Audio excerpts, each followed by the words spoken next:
Здравствуйте, уважаемые! Сегодня мы прочитаем основной текст из 5-6 урока по казахскому языку и литературе для 5 класса русскоязычных школ. Учебник издательства «Көкжиек Горизонт», Бәйшешек. Страница 12. Задание 3. Қазақ отбасындағы дәстүрлер тыйым сөздермен де байланысты.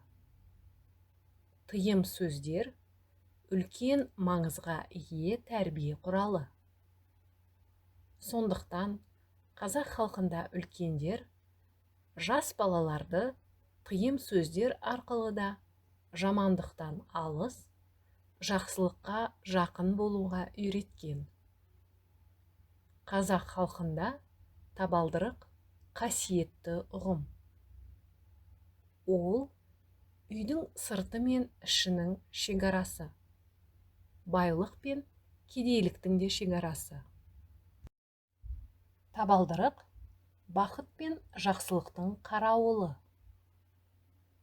Табалдырықты баспа, бақыт қашады.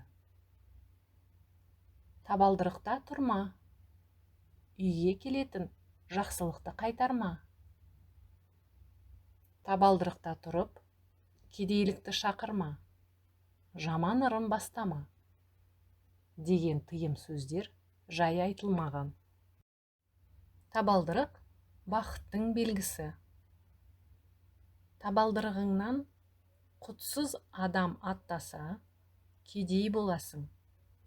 Құтты адам аттаса, бай боласың. Сондықтан жас келін алғаш табалдырықтан кіргенде жақсы ырым жасалады.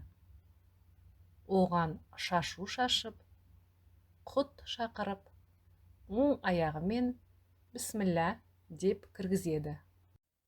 Уважаемые зрители, конспект урока полностью, со всеми выполненными заданиями и параллельным переводом на русский язык вы можете приобрести, написав нам на WhatsApp.